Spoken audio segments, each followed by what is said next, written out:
العليم من الشيطان اللعين الرجيم.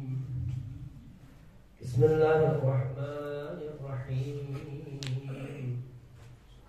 الحمد لله رب العالمين بارئ الخلائق أجمعين،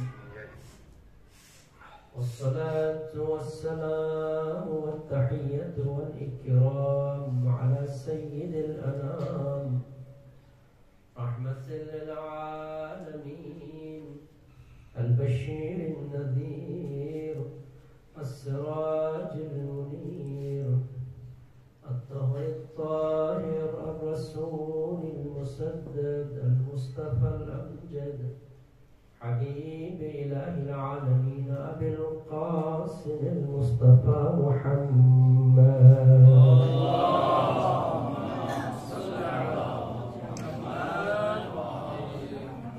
وعلى آله الطيبين الطاهرين المعصومين المظلومين الذين أذهب الله عنهم الرجس وطهرهم تطهيرا.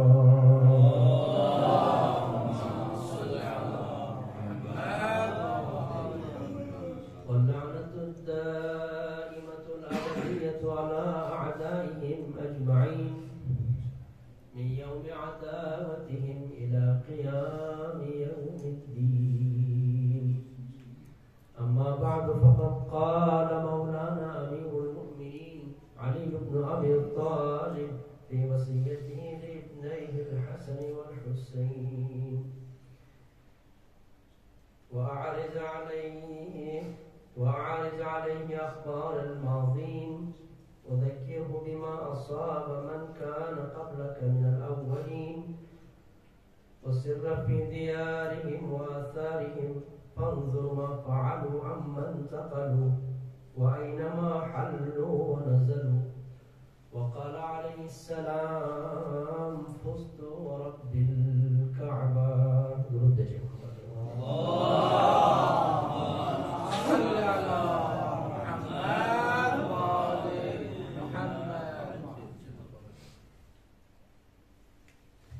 آنے والی شب ہے شب شہادت امیر المؤمنین علی بن ابی طالب علیہ التحیۃ والثناء، اور یہ شب مؤمنین کے لیے وہ شب ہے جس میں رسول خدا صلی اللہ علیہ وآلہ وسلم کی حدیث کے مطابق، جس میں رسول خدا نے فرمایا: انا وعلی ابوا هذه الامہ، میں اور علی اس امت کے باپ ہیں۔ پھر فرمایا کہ جس باپ سے ولادت ہوتی ہے اس سے بھی میرے اور علی کے حق اس امت کے اوپر زیادہ ہے، اس لیے کہ میں اور علی اس امت کو نار جہنم سے جنت کی طرف لے آنے والے ہیں اگر وہ ہماری اتباع کریں۔ تو یہ امت کی یتیمی کے ایام ہیں، امت کی یتیمی کے یہ ساعات ہیں۔ ان ساعات میں جہاں خداوند متعال اس مقدس رات میں، کہ جس رات کے بارے میں ارشاد پروردگار یہ تھا کہ بسم اللہ الرحمن الرحیم انا انزلناہ فی لیلۃ القدر وما ادراک ما لیلۃ القدر، ہم نے قرآن کو لیلۃ القدر میں نازل کیا، اور تمہیں کیا خبر، تمہیں کیا معلوم، تم کیا جانو کہ لیلۃ القدر کیا ہے۔ یعنی یہ رات قرآن کے نزول سے پہلے بھی اس قدر بااہمیت تھی کہ اس رات کو خداوند متعال نے اپنی سب سے بہترین کتاب، وہ کتاب جو دراصل پیغمبر اکرم سے پہلے جتنی بھی شریعتیں آئی ان تمام شریعتوں کا، اور پیغمبر کے بعد سے قیامت تک کے لیے آئین حیات کے طور پر تمام ادیانوں، تمام شرائع کا خلاصہ جس کتاب کو خداوند متعال نے قرار دیا، اس کتاب کو نازل کرنے کے لیے جس رات کا انتخاب کیا یہ وہ رات تھی۔ اور اسی رات میں قرآن ناطق خداوند متعال کی طرف سے وہ ذات جسے اس قرآن کی تشریح کے لیے، اس قرآن کی تبیین کے لیے، اس قرآن کو، اس کے احکام کو دنیا پر نافذ کرنے کے لیے خدا نے اختیار کیا، اس ذات کو آج کی رات اس دنیا سے شہادت کا جام پی کر امیر المومنین علیہ الصلوۃ والسلام ہم سے رخصت ہو رہے ہیں۔ میں مختصراً دو نکات کی طرف آپ عزیزان کی توجہ مبذول کرانا چاہوں گا امیر المومنین علی بن ابی طالب علیہ الصلوۃ والسلام کے ذکر کے ذریعے سے۔ ایک وہی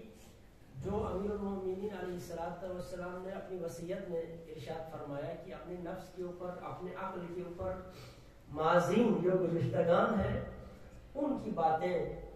ان کے قصے، ان کی کہانیاں اپنے آپ کو سنایا کرو، اپنے نفس کو ماضین کے بارے میں، گزشتگان کے بارے میں بتایا کرو۔ اسے بتاؤ کہ تم سے پہلے کون لوگ یہاں رہتے تھے، اسے یہ بتاؤ کہ تم سے پہلے جو لوگ یہاں رہتے تھے وہ کس طرح زندگی گزارتے تھے، اسے یہ بتاؤ کہ تم سے پہلے جو لوگ یہاں کامیاب رہ کر گئے ہیں ان کے کامیابی کے اسباب کیا تھے، اسے یہ بتاؤ کہ تم سے پہلے جو لوگ یہاں رہتے تھے ان میں سے جو ناکام رہے ان کے ناکامی کے اسباب کیا تھے۔ اس لیے کہ کامیابی اور ناکامی کے جو اسباب ہیں وہ افراد کے ساتھ مختص نہیں ہے۔ جن جن کے پاس یہ کامیابی کے اسباب ہیں وہی کامیاب ہوں گے، جن میں یہ ناکامی کے اسباب پائے گئے وہ ناکام ہوں گے۔ جو لوگ ماضی میں بعض اسباب کی وجہ سے کامیاب ہوئے ہیں وہ آج کے زمانے میں بھی انہی اسباب کے ذریعے کامیاب ہوں گے، اور جو لوگ ماضی میں بعض اسباب کی وجہ سے ناکام رہے ہیں وہ آج کے زمانے میں بھی اپنے اندر یہ اسباب پیدا کریں تو ناکام رہیں گے۔ اس لیے اپنے آپ کو سابقہ لوگوں کے بارے میں بتایا کرو، اپنے آپ کو آگاہ کیا کرو، اسے بتاؤ کہ یہاں کون لوگ رہتے تھے، اسے یہ بتاؤ کہ وہ جو لوگ رہتے تھے وہ کہاں گئے ہیں۔ امیر المومنین علیہ الصلوۃ والسلام اپنی وصیت میں گویا ہمیں تاریخ کی طرف ہماری توجہ مبذول کراتے ہیں کہ آپ تاریخ کو پڑھو۔ تاریخ سے مراد یہ نہیں ہے کہ جی گزشتہ جو مورخین نے کتابوں میں لکھا وہ تاریخ پڑھ لو۔ تاریخ آج کے دن سے پہلے جو کچھ گزرا وہ تاریخ ہے، اور یہ دنیا چونکہ علل و اسباب کی دنیا ہے اس لیے تاریخ اہمیت رکھتی ہے، کیونکہ جو علل و اسباب گزشتہ میں تھی وہی علل و اسباب اگر آج پیدا ہو جائیں گے تو ان سے علت سے اس معلول کا آنا یقینی ہے۔ لہذا امیر المومنین ہمیں توجہ دلاتے ہیں کہ آپ تاریخ کی طرف دقت کریں، توجہ کریں۔ ہماری تاریخ کیا ہے؟ ہم جس تاریخ سے عبرت حاصل کر سکتے ہیں وہ کیا ہے؟ وہ یہ جس جگہ ہم اس وقت رہ رہے ہیں، جس فیلڈ اور جس کام کو ہم نے اپنایا ہوا ہے، ہم اپنے سے متعلق لوگوں کی تاریخ کو دیکھ لیں، ہم اپنے سے پہلے گزشتہ یہاں سے جو لوگ چلے گئے ہیں ان کی تاریخ کو دیکھ لیں، ہم ان لوگوں میں سے کامیاب لوگوں کو تلاش کریں، ان لوگوں میں سے جنہوں نے یہاں سے جانے کے بعد زندگیاں گزاری ہیں ان کے بارے میں غور کریں، ان کے بارے میں پڑھیں، ان کے بارے میں جانیں کہ وہ کامیاب ہوئے یا ناکام ہوئے۔ اگر وہ کامیاب ہوئے تو ان کی کامیابی کے پیچھے اسباب کیا تھے، اگر وہ ناکام ہوئے تو ان کی ناکامی کے پیچھے اسباب کیا تھے۔ اسی سابقہ آپ کی ماضی قریب میں ہی محسن ملت مفسر قرآن علامہ شیخ محسن علی نجفی کا انتقال ہوا۔ آپ میں سے ہر ایک یقیناً آگاہ ہے، اس جیسے بہت سارے لوگ جو یہاں سے اسی نجف سے پڑھ کر یہاں سے فارغ ہو کر چلے گئے تھے۔ ہمارے لیے سیکھنے کی تاریخ ہے، یہ وہ لوگ ہیں جو ہم سے بھی ایسے ماحول میں زندگی گزارتے رہے جہاں سختیاں تھیں، جہاں مشکلات تھیں، لیکن صرف یہ چند لوگ واپس نہیں گئے، بہت سارے لوگ اور بھی گئے۔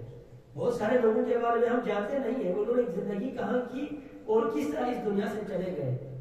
وہ بھی علم حاصل کرتے رہے، وہ بھی نجف میں ایک زندگی گزارتے رہے، لیکن نجف میں اتنی بڑی زندگی گزارنے کے بعد 10 سال 15 سال 20 سال گزارنے کے بعد وہ پاکستان میں یا جس جگہ سے وہ آئے تھے وہاں انہوں نے کیا خدمات انجام دی، وہ کس طرح انہوں نے زندگی گزاری، کہاں گئے معلوم نہیں ہے۔ ہمیں اس بات پر غور کرنے کی ضرورت ہے کہ جو لوگ کامیاب ہوئے انہوں نے یہاں زندگی کیسے گزاری تھی، کیونکہ وہاں کی زندگی یہاں کی زندگی سے منقطع ہو کر کوئی معنی نہیں رکھتی، کیونکہ ادھر کی زندگی کے اسباب یہاں سے فراہم کرنا تھا، ادھر کی زندگی کے لیے مواد یہاں سے اکٹھا کرنا تھا، ادھر کی زندگی کے لیے تیاری یہاں سے کرنی تھی۔ جنہوں نے یہاں تیاری کی ہوگی اسی تیاری کے مطابق وہاں انہوں نے زندگی گزاری ہوگی۔ آج اگر ہم اپنے گزشتگان میں ایسے افراد کو دیکھتے ہیں جو اپنی پڑھائی کے علاوہ باقی امور کو زیادہ اہمیت دیتے تھے، کامیاب ہوئے ہیں تو پھر ہمیں بھی اسی ڈگر پر چلنا چاہیے. اس طرح پڑھائی کو سارے بھی حیثیت دے دیں, باقی جو جن امور کی وجہ سے وہ کامیاب رہے ہیں ان کی طرف توجہ دیں. اگر ان کی زندگی میں یہ دیکھتے ہیں کہ وہ 4 سال کے لیے 8 سال کے لیے 10 سال کے لیے یہاں آئے تھے اور وہ 8-10 سال انہوں نے صرف علم حاصل کرنے میں لگایا تھا, ان کا دار و مدار ان کا لائبریریوں میں اساتذہ کے پاس کتابوں میں کتابیں پڑھنے میں تاریخ پڑھنے میں سیرت پڑھنے میں ان کا وقت وہاں گزرا تھا اور وہاں ہم پاکستان میں وہ کامیاب ہوئے ہیں. تو اس صورت میں ہمیں اپنی ایکٹیویٹیز کے اوپر غور کرنے کی ضرورت ہے کہ آیا ہم اس نہج پر جا رہے ہیں.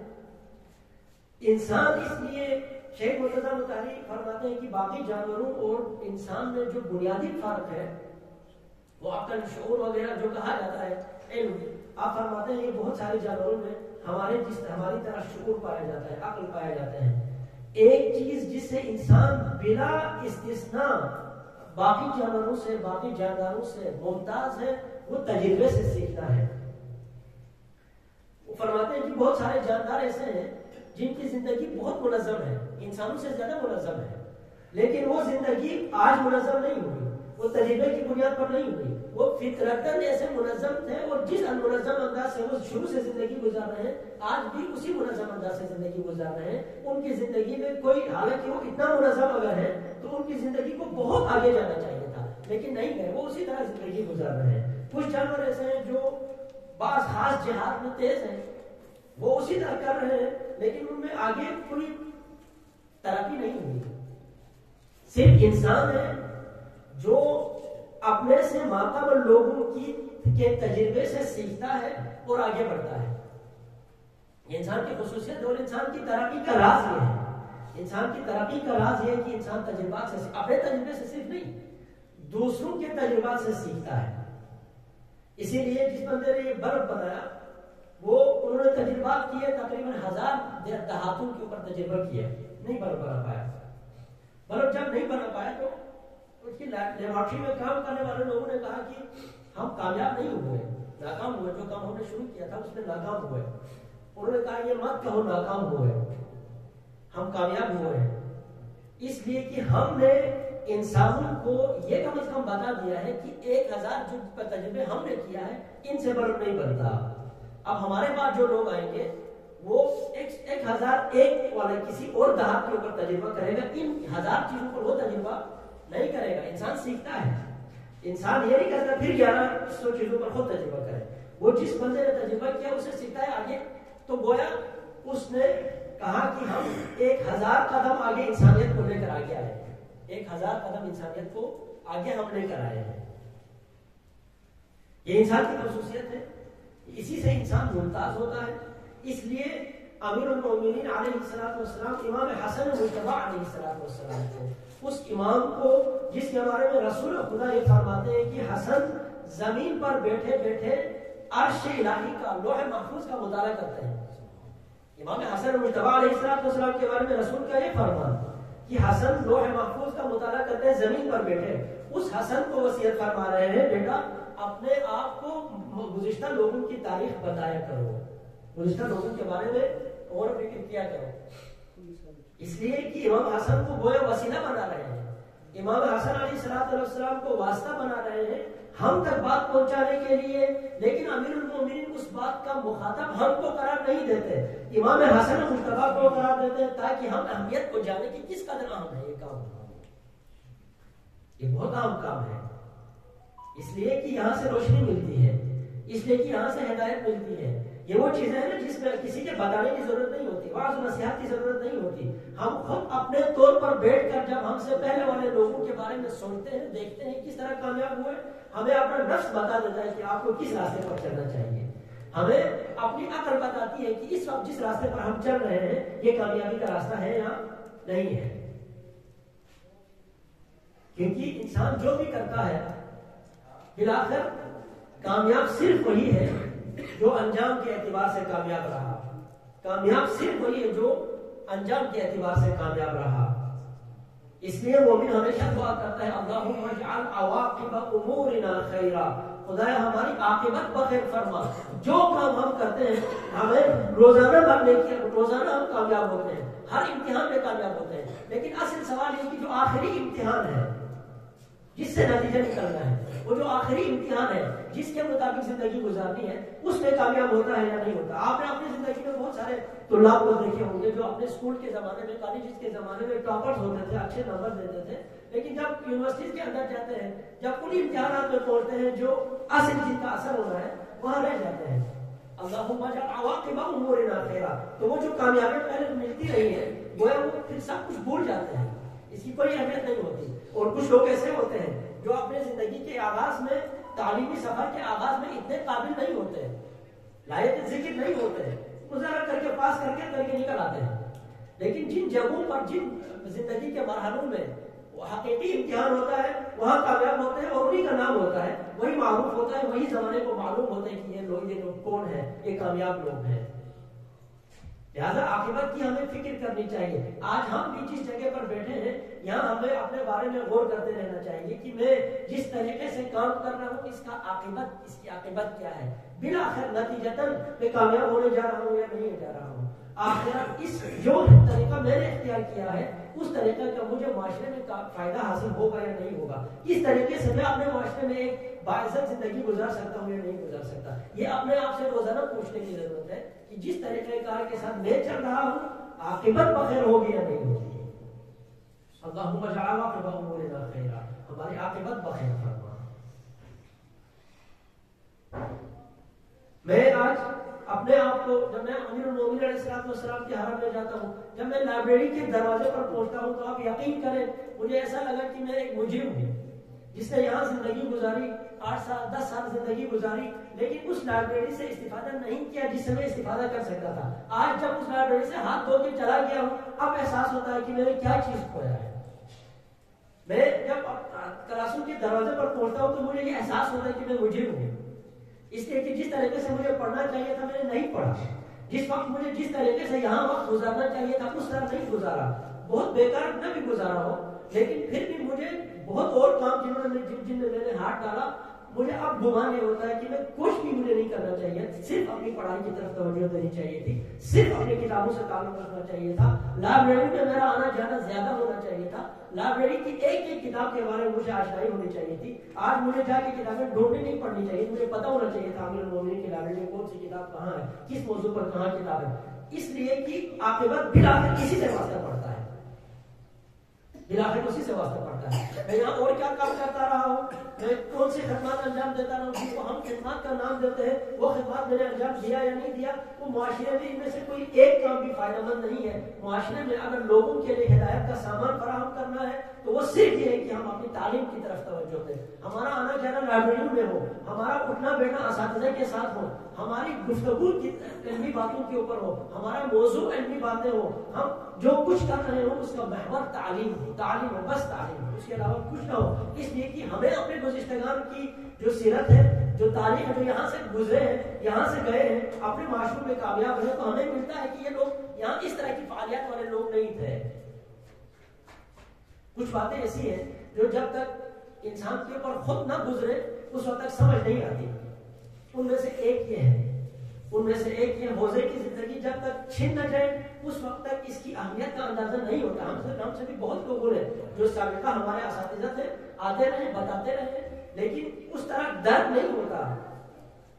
لیکن جب انسان کے ہاتھ سے خود موقع گزر جاتا ہے تب خیال آتا ہے، لیکن بہرحال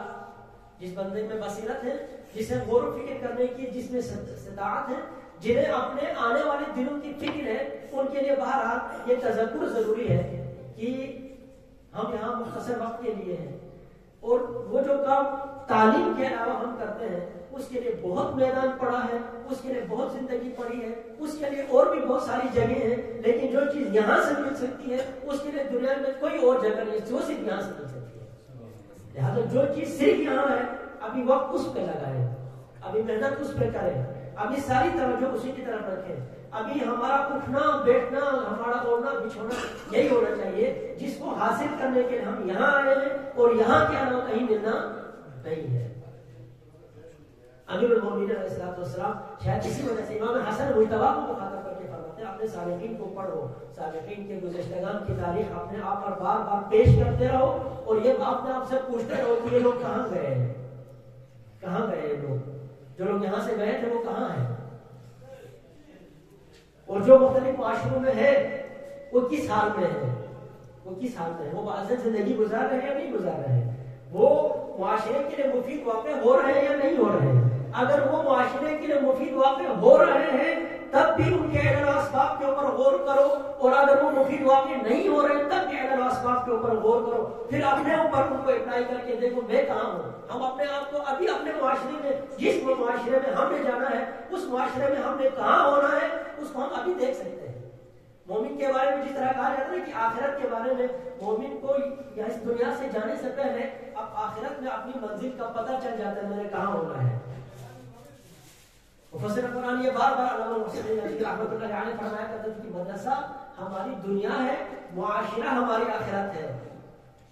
حوزہ ہماری دنیا ہے، حوزے میں جو کچھ آپ کریں گے اسی کی بنیاد کے اوپر ہمارا معاشرہ ہوگا۔ جس طرح مومن کے لیے کہا جاتا ہے نا دنیا مزرعۃ الاخرہ، اسی طرح حوزہ ہماری مزرعہ ہے اس معاشرے کے لیے۔ اس معاشرے میں جانے کے بعد آپ تعلیم حاصل نہیں کر سکتے، آپ کے پاس فرصتیں نہیں ہوتی، جو کچھ یہاں سے لیا اسی کی بنیاد پر زندگی گزارنی ہوتی ہے۔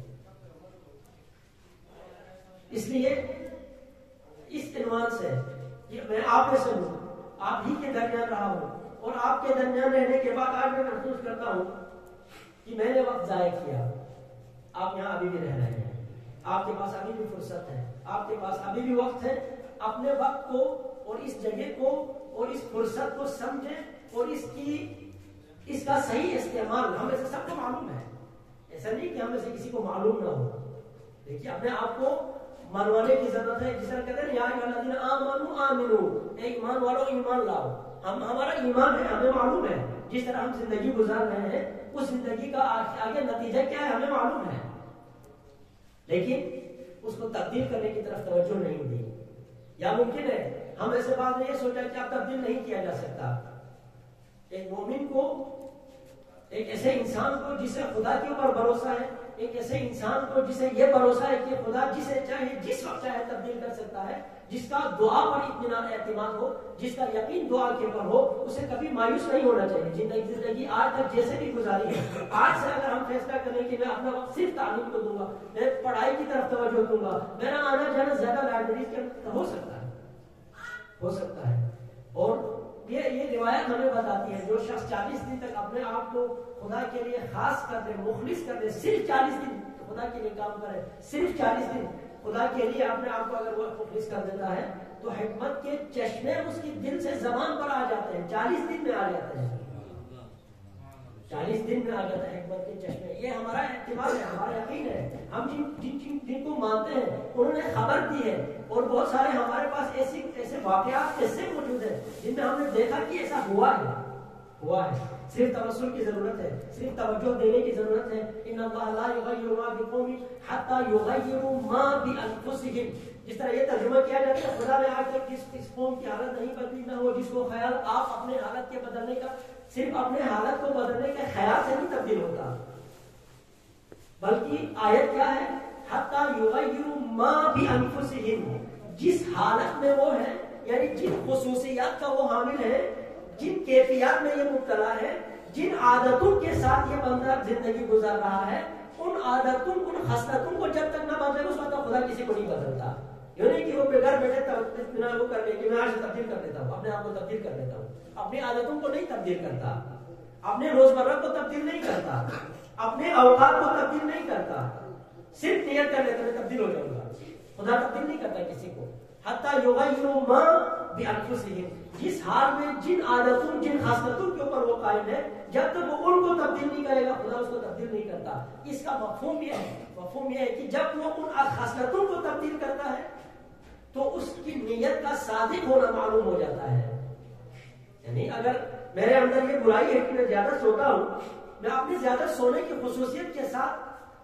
دن کو میں نماز کے بعد سو جاتا ہوں، 8-9 بجے تک سونے کے بعد 9-10 بجے جا کے 1-2 کلاسیں لے کے واپس آتا ہوں اور پھر نیت کرتا ہوں میں تبدیل ہو رہا ہوں،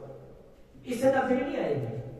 لیکن اسے یہ تو کرنا ہوگا کہ وہ اپنی نیند کو کم کرے، اسے یہ کرنا ہوگا جو فضیلت کی ساعات ہے، جن ساعتوں میں خدا نے کہا کہ میں برکتیں اپنی نعمتیں تقسیم کرتا ہوں، ان ساعتوں میں اپنے آپ کو جگائے تو صحیح نا۔ اس کے بعد پھر خدا کے اوپر اعتماد کرے، اس کے بعد پھر خدا کے اوپر توکل کرے، اس کے بعد توسل کرے۔ زیادہ خدا ٹائم نہیں لیتا، اس کے بعد 40 دن کوئی انسان ایسا کرتا ہے تو علم و حکمت کے چشمے اس کی زبان پر جاری ہوتے ہیں۔ امیر المومنین علیہ السلام کو وسیلہ بنائے، انہی دنوں میں وسیلہ بنائے، انہی دنوں میں ہم اپنی طرف دیکھیں۔ یہ ایام امیر المومنین کو یاد کرنے کی، وہ باقی ائمہ اطہار علیہ السلام کو یاد کرنے کی، ان کو یاد کرنے کی سب سے بڑی فضیلت جو اہل بیت اطہار کو یاد کرنے کی خدا نے رکھی ہے، وہ شاید اسی وجہ سے ہے کہ ان کو یاد کرنے سے انسان کو اپنی طرف توجہ کرنے کا موقع ملتا ہے۔ ان کی فضیلتوں کو دیکھنے کے بعد انسان اپنی طرف دیکھتا ہے کہ یہ فضیلتیں جو اہل بیت اطہار علیہ السلام کی تھی ان کی نسبت ہم کہاں کھڑے ہیں۔ اہل بیت کی خصوصیات سننے کے بعد انسان اپنے آپ سے سوال کرتا ہے یہ خصوصیات مجھ میں ہے یا نہیں ہے۔ امیر المومنین علیہ السلام آج ہم سے تقاضا یہ کرتا ہے، علی کا تقاضا ہم سے یہ ہے کہ آج علی کو یاد کر رہے ہیں تو پھر علی کی زندگی سے سیکھیں، علی جیسی زندگی گزارنے کی کوشش کریں، علی نے جیسی زندگی گزارنے کی تمنا کی ہے، وصیت کی ہے، اس زندگی کی طرف قدم بڑھائیں۔ دوسرا مدعا وہ یہ کہ مولانا متقیان امیر المومنین علیہ السلام خود زندگی میں ایسے مواقع آئے علی کے جن میں سے صرف ہر موقع ایسا تھا کہ علی بہت بلند آواز میں کہہ سکتے تھے فزت ورب الکعبہ، ہر موقع پر علی کہہ سکتے تھے۔ علی کی زندگی میں جب علی نے رسول خدا صلی اللہ علیہ وآلہ وسلم کے حکم سے سیدہ طاہرہ زہرا مرضیہ سیدۃ النساء العالمین سلام اللہ علیہا سے شادی کی، اس ذات سے شادی کی جس کے بارے میں رسول نے فرمایا کہ اگر علی نہ ہوتے تو زہرا کے لیے کوئی کفو ہی نہ تھا، اس زہرا سے شادی کے بعد جیسے اصحاب نے کہا کہ یہ فضیلت ہمیں مل جاتی، کوئی اور فضیلت نہ ملتی ہمارے لیے کافی تھی، اس فضیلت کے ملنے کے بعد علی نے نہیں فرمایا فزت ورب الکعبہ۔ علی ہجرت کی شب رسول کے بستر پر سوئے، اس طرح سوئے کہ خداوند متعال نے اس سونے کو اتنا پسند کیا کہ علی کی اس نیند کے مقابلے میں اپنی ساری رضایت دے دی۔ صرف رضایت دی نہیں بلکہ اس کا اعلان کیا، صرف اسی وقت اعلان نہیں کیا، قیامت تک اس اعلان کو قرآن میں ثبت کیا، لیکن علی نے نہیں فرمایا فزت ورب الکعبہ۔ جنگ خندق میں امیر المومنین علیہ السلام کی صرف ایک ضربت کو رسول خدا نے، وہ رسول خدا جس کے بارے میں خدا نے یہ گواہی دی تھی کہ جو یہ لا ما ينطق عن الهوى ان هو الا وحی یوحى، یعنی رسول خدا نے اپنے زبان وحی ترجمان سے علی کی صرف ایک ضربت کو ثقلین کی عبادت سے زیادہ قرار دیا۔ اس وقت علی نے نہیں کہا فزت ورب الکعبہ، نہیں فرمایا۔ خیبر کے مقام پر جب اس ایک علم کو لینے کے لیے سارے صحابہ رات بھر تڑپتے رہے، سب دعائیں مانگتے رہے، علی جو اس وقت میدان میں تھا بھی نہیں، بلا کر رسول خدا نے علم دیا، علی نے نہیں فرمایا فزت ورب الکعبہ۔ عمر بن عبد کے مقابلے میں جب گئے رسول خدا صلی اللہ علیہ وسلم نے فرمایا برز الایمان کلہ الی الکفر کلہ، علی کو کل ایمان قرار دیا، علی نے نہیں کہا فزت ورب الکعبہ۔ جنگ تبوک پر جاتے ہوئے رسول خدا صلی اللہ علیہ وسلم نے جب علی کو مدینے میں چھوڑا، مولا کائنات نے جب لوگوں نے تانے دینا شروع کر دیا کہ آپ کو بچوں اور خواتین میں چھوڑ کر جا رہے ہیں، امیر المومنین کو معلوم تھا رسول کیوں چھوڑ کر جا رہے ہیں، لیکن علی رسول کے زمانی دنیا کو یہ بتلانا چاہتے تھے کہ کیوں چھوڑ کر جا رہے ہیں۔ علی رسول کے پاس جا کر فرمایا یا رسول اللہ مدینے کے منافقین یہ بات کرتے ہیں۔ اس وقت رسول خدا نے فرمایا اما تحب یا علی اما ترضى یا علی انت منی بمنزلۃ ہارون من موسیٰ، علی کیا آپ اس پر راضی نہیں ہیں کہ آپ اور میری نسبت وہی ہے جو موسیٰ اور ہارون کی نسبت تھی؟ علی نے نہیں فرمایا فزت ورب الکعبہ۔ کتنے مواقع علی کے لیے آئے لیکن کسی جگہ مولا متقیان نے نہیں فرمایا فزت ورب الکعبہ، لیکن علی فزت ورب الکعبہ کہہ رہے تو کہاں کہہ رہے ہیں؟ اس وقت جب علی کے اوپر ضربت لگی، جب سر مقدس پر ضربت لگی ہے، جب چہرہ مقدس پر خون جاری ہے، اس وقت علی فرماتے ہیں فزت ورب الکعبہ، خدا کی قسم، رب کعبہ کی قسم، علی کامیاب ہوا۔ یہ کیا کامیابی ہے علی جس کا اعلان کر رہے ہیں؟ یہ کون سی کامیابی ہے جس کا آج علی اعلان کر رہے ہیں؟ یہ دراصل مجھے اور آپ کو علی یہ بتا رہے کہ کامیابیاں سمیٹنا کافی نہیں ہے، کامیابی کو حفاظت کر کے لے جانا ضروری ہے۔ اگر انسان اس دنیا میں کامیابیاں کماتا ہے، اگر وہ نیکیاں کرتا ہے، ان نیکیوں کی اس طریقے سے حفاظت کرتا ہے کہ زندگی کی آخری سانس ہو اور تمام نیکیاں آپ کے پاس محفوظ ہوں، تب آپ کہہ سکتے ہیں فزت ورب الکعبہ۔ علی ان تمام مواقع میں جن کا میں نے ذکر کیا، اور میں نے بہت کم کا ذکر کیا کہ علی کے پاس ایسے سینکڑوں ہزاروں مواقع تھے جن میں علی کہہ سکتے تھے فزت ورب الکعبہ، علی کا حق بنتا تھا اور علی واقعاً کامیاب ہو بھی گیا تھا، لیکن علی ہمیں یہ بتا رہے ہیں کہ ان تمام کامیابیوں کو سمیٹ کر ان کی حفاظت کرتے ہوئے آج جب علی اپنے پروردگار کے پاس یہ تمام کامیابیاں لے کر جا رہے ہیں، تب علی کہہ رہے ہیں فزت ورب الکعبہ۔ خدا کو راضی کرنا کافی نہیں ہے، خدا کو راضی رکھنا ضروری ہے۔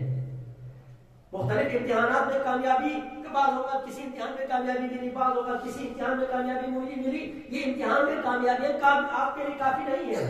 ضروری ہے کہ جو کامیابیاں آپ کو وقتاً فوقتاً مل رہی ہے، ان کامیابیوں کے تسلسل کو باقی رکھیں، ان کامیابیوں کو لے کر آپ معاشرے میں آ جائیں، تب آپ یہاں کی زندگی کے بارے میں کہہ سکتے ہیں فزت ورب الکعبہ، خدا کی رب کعبہ کی قسم، میں حوضہ سے کامیاب جا رہا ہوں،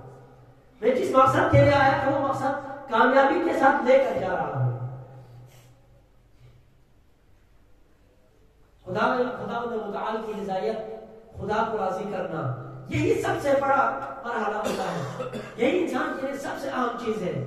اور اسی میں علی کامیاب ہوئے، اور اسی کے ملنے پر علی نے اعلان کیا۔ جنت کے تمام نعمتوں کو ذکر کرنے کے بعد خدا متعال سورہ رحمان ساری جنت کی نعمتوں کے بارے میں، سورہ واقعہ میں جنت کی نعمتوں کے بارے میں بتایا، دہر میں بتایا، مختلف جگہوں پر خدا متعال جنت کی نعمات کے بارے میں بتاتے ہیں، لیکن ان تمام کے بعد خدا جس نعمت کو سب سے بڑی نعمت قرار دے رہا ہے وہ کیا ہے؟ وَرِضْوَانٌ مِّنَ اللَّهِ أَكْبَرُ۔ جنت بہت بڑی چیز ہے، لیکن جنت سے بڑی چیز یہ نعمت ہے کہ آپ کو محسوس ہو، آپ اس بات پر اطمینان رکھتے ہیں کہ خدا راضی ہے۔ خدا کی رضایت کا اطمینان اور یقین اگر اس دنیا میں ہو تو گویا انسان اس جنت سے زیادہ بہتر جگہ پر رہتا ہے۔ اس لیے مولا متقین امیر المومنین علیہ السلام سے جب سوال ہوا یا ابوالحسن آپ کو جنت اور مسجد میں سے کون سی جگہ زیادہ پسند ہے، تو میرے مولا نے توقف کے بغیر فرمایا تھا مجھے مسجد زیادہ پسند ہے۔ پوچھنے والے نے پوچھا یا ابوالحسن ہم تو مسجد جاتے ہیں تاکہ جنت چلے جائے، ہم تو نمازیں پڑھتے ہیں تاکہ جنت کی نعمات ملے، ہم تو روزے رکھتے ہیں تاکہ جنت میں ہمیں، جنت کے باغات میں ہمیں جگہ ملے، ہم تو لوگوں کی خدمت کرتے ہیں تاکہ جنت میں صلہ ملے، یا علی آپ جنت سے بھی زیادہ مسجد کو کیوں پسند فرماتے ہیں؟ فرمایا اس لیے کہ جنت میں جانے سے میرا نفس راضی ہوتا ہے، ادھر مسجد میں ہونے سے میرا خدا راضی ہوتا ہے۔ علی کے لیے یہ احساس کہ علی کا خدا راضی ہے جنت کی تمام نعمتوں سے بڑی نعمت ہے۔ یہ نعمت صرف علی کے لیے نہیں ہے، یہ نعمت علی کے چاہنے والوں کے لیے بھی ہے، یہ نعمت آپ اور میرے لیے بھی ہے۔ اپنے ہر کام میں کیا ہم خیال کرتے ہیں کہ اس سے خدا راضی ہے یا نہیں؟ اگر ہمیں اپنے کاموں میں یہ اطمینان حاصل ہو جائے کہ خدا راضی ہے، تو اس صورت میں اس سے زیادہ اطمینان کی کوئی بات، اس سے زیادہ خوشی کی کوئی بات، اس سے زیادہ سکون کی بات کوئی ہو ہی نہیں سکتی۔ لیکن درک کرنے کی ضرورت ہے، سمجھنے کی ضرورت ہے، اس کو محسوس کرنے کی ضرورت ہے، علی سے سیکھنے کی ضرورت ہے۔ کس طرح علی، صرف علی نہیں، امام حسین علیہ السلام اس وقت جب سب کچھ چھن گئے ہیں، جب حسین تنہا ہے، تمام اصحاب و انصار سے جدا ہونے کے بعد اس 3 دن کے بھوکے پیاسے نے جب ندا بلند کی حل من ناصر ینصرنی حل من مغیث یغیثنی حل من ذاب یذم عن حرم رسول اللہ، اس وقت بھی حسین کا اطمینان اتنا زیادہ ہے کہ آواز یہ آ رہی ہے کہ یا ایتھا النفس المطمئنہ ارجعی الی ربک راضیۃ مرضیہ، اے نفس مطمئنہ، کربلا کے اس میدان پر تنہا کھڑے نفس مطمئنہ پلٹا۔ یہ اطمینان کہاں سے آتا ہے؟ اطمینان اس یقین سے آتا ہے کہ خدا راضی ہے، اور اس اطمینان کا نتیجہ کیا ہے؟ جب حسین ابن علی جیسی مصیبتوں کو بھی گزار کر، شام اور کوفہ کے بازاروں سے بھی گزر کر، ان تمام مسائل کو دیکھنے کے بعد، جن مسائل کو دیکھنے کے بعد امام سجاد خون کے آنسو روتے رہے، امام سجاد بار بار یہ فرماتے رہے میری سب سے زیادہ مصیبتیں شام میں نے دیکھی۔ ان مصیبتوں سے گزرنے کے بعد علی کی بیٹی کیا فرماتی ہے؟ ما رأیت الا جمیلا، میں نے تو خوبصورتی کے علاوہ کچھ بھی نہیں دیکھا۔ یہ خوبصورتی کہاں سے آئی؟ زینب کس چیز کو خوبصورت کہہ رہی ہے؟ اس لیے کہ زینب دیکھ رہی کہ جو کچھ ہوا وہ خدا کے سامنے ہوا، اور جو کچھ ہوا اس سے خدا کی رضایت حاصل ہوئی۔ مرضی الہی کے حاصل ہونے کے بعد کوئی چیز بری نہیں ہے، کسی چیز کا کوئی دکھ نہیں ہے، کوئی غم نہیں ہے۔ اس لیے علی کی بیٹی دربار یزید میں کھڑے ہو کر کہتی ہے ما رأیت الا جمیلا، میں نے کربلا میں جو کچھ دیکھا وہ خوبصورت تھا۔ میں نے کربلا کے میدان پر جب اسیر بن کر آتے ہوئے جو کچھ دیکھا، جو قیامت کا منظر تھا وہ بھی خوبصورت تھا۔ میں نے کوفہ کی گلیوں میں جو کچھ دیکھا وہ بھی خوبصورت تھا۔ شام کے بازاروں میں جو انتظار کی گاڑیاں بھی تھی وہ بھی خوبصورت تھی۔ اور آج جب یزید کے دربار میں سیڑھیوں سے چڑھا کر جب یزید کے دربار میں کھڑے کر دیے گئے تب بھی خوبصورت ہے، اس لیے کہ خدا راضی ہوتا ہے۔ اسی لیے فرمایا اللہم تقبل منا ھذا القربان، خدایا اس قربانی کو قبول فرما۔ یہ قربانی اگر قبول ہو جائے، یہ احساس کہ خدا راضی ہے، اس سے بلند کوئی چیز نہیں ہے، اس سے بلند کوئی چیز نہیں ہے۔ ہمیں اپنے ہر کام میں، ہر وقت میں، ہر چیز میں اس طرف توجہ دینے کی ضرورت ہے کہ جو میں کر رہا ہوں اپنے آپ کو اتنے مطمئن کرنے کی، جو میں کر رہا ہوں اس سے خدا راضی ہے یا نہیں ہے، یعنی کہ جو کام اچھا ہے یا نہیں ہے۔ بہت سارے کام ایسے ہیں جو آپ کے علاوہ کوئی اور کرے شاید اچھا ہے، عام آدمی اگر اس کے لیے وقت دیتے ہیں تو اچھا ہے، لیکن شاید آپ کا وقت اس کام کے لیے دینا اچھا نہ ہو۔ آپ اپنے آپ سے پوچھیں اس کام کے لیے وقت دینا میرے خدا میں مجھ سے اس کام کے لیے راضی ہے؟ عام آدمی وقت کے لیے راضی ہے، لیکن آپ کا وقت بہت اہم ہے، بہت قیمتی ہے۔ آپ اپنا وقت جو صرف کر رہے ہیں اس کے لیے وہی قیمت دینی چاہیے جو اس کی قیمت ہے۔ اس سے کم قیمت پر اپنا وقت فروخت کرنے پر خدا شاید ہم سے راضی نہ ہو، پھر وہ نیکی ہوگی لیکن اس سے اطمینان نہیں ہوگی کہ خدا راضی ہے۔ اور جس نیکی سے اطمینان نہیں کہ خدا راضی ہے، وہ نیکی انسان کے لیے ایسی نیکی کم از کم نہیں ہے جس پر وقت صرف کیا جانا چاہیے، جس کی طرف انسان کو جانا چاہیے۔ خدا متعال سے دعا کرتے ہیں کہ خدایا بحق زہرا و ابیہا و بعلہا و منیہا و سب المستودع فیہا، ہماری اس قلیل عبادت کو اپنی بارگاہ میں قبول منظور فرما۔ خدا بندہ حاضرین کی جو بھی شرعی حاجات ہیں ان کو پورا فرما۔ بحق محمد و آل محمد ہم سب کے گناہان کبیرہ و صغیرہ کو معاف فرما۔ خدا بندہ ہمارے گزشتگان کے گناہان کبیرہ و صغیرہ کو معاف فرما۔ خدا بندہ بحق محمد و آل محمد اس مقصد کے لیے تراغیب المومن فرمائے، خدا بندہ ہم سب کو اپنے مقاصد میں کامیابی عطا فرما۔ خدا بندہ اپنے اس ہدف کے علاوہ اور چیزوں کی طرف جانے کی ہمیں توفیق عطا نہ فرما۔ خدا بندہ بحق محمد و آل محمد خدا بندہ شاعر حیدر قرار دینا ہے کہ جس بھی گوشے و کنار میں ہم کی حفاظت فرما۔ مراجع اعظام خدا جعل یا علماء کرام کی حفاظت فرما۔ خدا بندہ بحق محمد و آل محمد ہمارے توفیقات خیر میں اضافہ فرما۔ جن مرحومین کی طرف سے سید مجتبیٰ جعفری نے آج افطاری کا انتظام کیا ہے، ان مرحومین کے نام سید الطاف حسین جعفری، سیدہ بیگم، سید اصغر حسین، جاوید آفتاب، شمیم آفتاب اور جتنے مرحومین ان کے اور ہیں جن کا ذکر نہیں کیا گیا، ان سب کے لیے بھی خدا بندہ بحق محمد و آل محمد ان کے گناہان کبیرہ صغائر کو معاف فرما۔ خدا بندہ ان کے درجات بلند فرما، انہیں اہل بیت اطہار علیہ السلام کی شفاعت سے بہرمند فرما، خصوصاً صدیقہ طاہرہ حضرت زہرا مرضیہ سلام اللہ علیہا کی شفاعت نصیب فرما۔ خدا بندہ جن جن لوگوں نے اس عبادت گاہ کے لیے، اس حسینیے کے لیے جس قسم کی بھی کوئی خدمت انجام دی ہے، اس کے شروع سے لے کر آج تک ان تمام کی توفیقات خیر میں اضافہ فرما۔ آفات و بلایات عارضی و سماوی سے محفوظ فرما۔